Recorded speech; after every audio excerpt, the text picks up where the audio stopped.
সিলেটের রহস্যময় টিলার উপর আল্লাহর এক অলির মাজার। প্রায় 1000 ফুট পাহাড়ের উপর অবস্থিত আল্লাহর এই অলির মাজার প্রকৃতির আনন্দ সুন্দর পরিবেশে আজ থেকে প্রায় 800 বছর আগে শাহ সুফি সৈয়দ জাহান রহমতুল্লাহ আলাইহি 360 আউলিয়ার একজন অন্যতম সফর সঙ্গী এই এলাকাতে ইসলাম প্রচারের জন্য আস্তানা গেড়েছিলেন। অনেকের কাছে এই মাজারটি ভয়ঙ্কর বানর ঘেরা মাজার হিসাবে পরিচিত।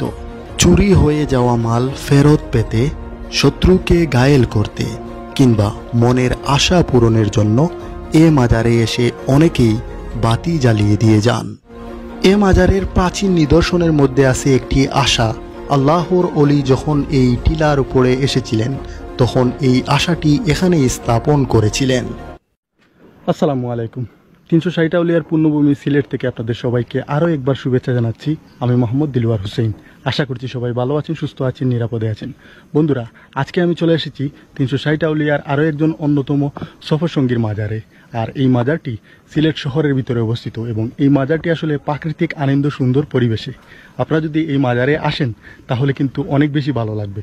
আপনাদের কাছে আজকে এই পুরো মাজারটি আমি ঘুরিয়ে দেখাবো এবং এই মাজারে কি আছে সব কিছুই দেখাবো। এই মাজারটি আসলে অনেক টিলার উপরে অবস্থিত। সিলেটের মানে বলতে গেলে সিলেট শহরের ভিতরে একটি অন্যতম উঁচু টিলা বললেও ভুল হবে না। এটি দুই দিকে আসা যায়।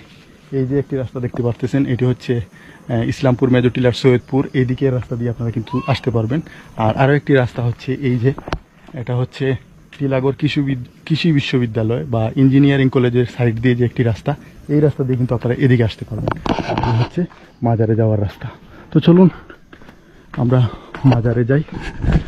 আর আরও একটি কথা হচ্ছে, এই মাজারে অনেকগুলো বানর আছে।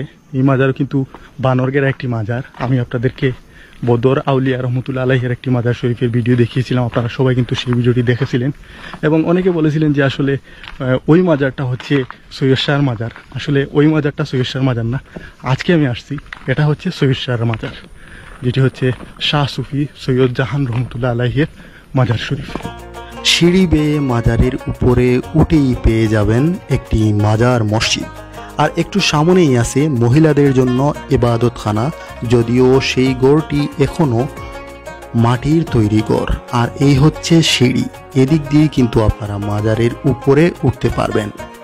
এখানেও কিন্তু বানর আছে, বানরকে খাবার দেওয়া উপরে নিষেধ। আমি সিঁড়ি বেয়ে উঠছি উপরের দিকে।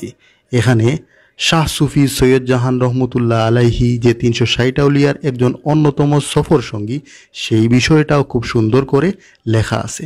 খুব সুন্দর একটি গেট। বন্ধুরা, এই হচ্ছে 360 আউলিয়ার অন্যতম আরও একজন সফর সঙ্গীর মাজার। এখানেই কিন্তু সাহিত্য আছেন। আমরা উপরে যাব, মাজারের ভিতরে গিয়ে আপনাদেরকে উপর থেকে দেখাচ্ছি ভিতর থেকে।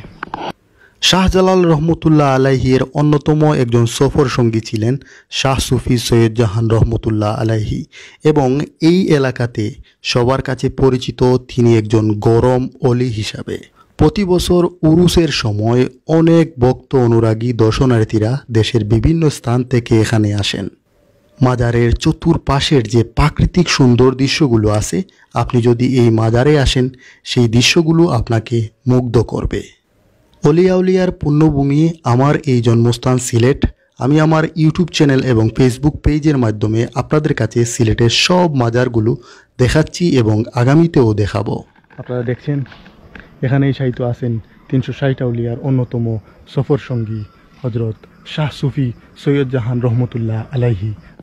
360 আউলিয়ার আগমনের কারণে সিলেটে ইসলামের বিজয় হয়েছে। সিলেটের প্রাচীন অত্যাচারী অসাম্প্রদায়িক রাজা গৌড়গোবিন্দ, তার পতন হয়েছিল শাহজালাল এবং 360 জন আউলিয়ার আগমনের কারণে। সিলেটের বিভিন্ন জায়গাতে এইসব অলিগণ ইসলাম প্রচার করেছিলেন। এটি হচ্ছে সেই আশা। এখানেই কিন্তু সেই আশাটি গেড়েছিলেন শাহ সুফি সৈয়দ জাহান রহমতুল্লাহ আলাইহি। বন্ধুরা, এই মাজারটি আসলে প্রাকৃতিক আনন্দ সুন্দর পরিবেশে। এর আশেপাশের যে মানে চতুর্দিকে আপনারা দেখতে পাচ্ছেন সবুজের সমারোহ, এর খুব কাছেই কিন্তু হচ্ছে যে টিলাগড় ইকো পার্ক, এর পাশেই কিন্তু, যার কারণে কিন্তু এখানে অনেক বানর দেখা যায়। এখানে যদি আপনারা আসেন তাহলে কিন্তু বিকেলবেলা অনেক বানর দেখতে পারবেন।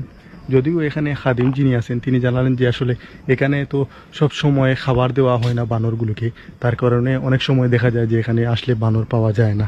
তবে শুক্রবার, বৃহস্পতিবার এই দিনগুলোতে সবচেয়ে বেশি বানর এই মাজারে থাকে। মাজারে এখানে অনেকেই দেখেছি যে আসলে আগরবাতি, মোমবাতি এই বাতিগুলো এখানে জ্বালিয়ে দিয়ে যান। অনেকে মনে করে থাকেন এই মাজারে এসে বাতি দিয়ে গেলে বা এখানে এসে এই মাজারে এসে বাতি জ্বালালে মনের আশা পূরণ হয় বা অনেকের অনেক সমস্যা আছে সেই সব সমস্যার সমাধান হয়। আপনারা দেখছেন একটু আগে কিছু দর্শনার্থীরা ছিলেন, মাজার জিয়ারত করেছেন এবং তারা এখানে এই যে বাতি জ্বালিয়ে দিয়ে গেছেন। এই যে দেখুন বাতি।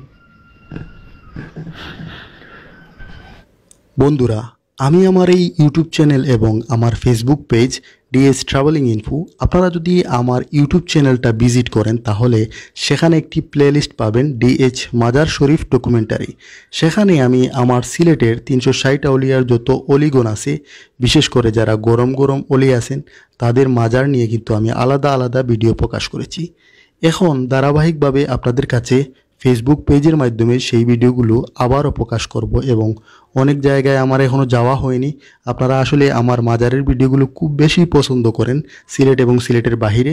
ইনশাআল্লাহ চেষ্টা করব সব অলিগণের মাজার আপনাদেরকে দেখাবার এবং তাদের সম্পর্কে যতটুকু ইতিহাস জানি সেটা আপনাদের সাথে শেয়ার করব।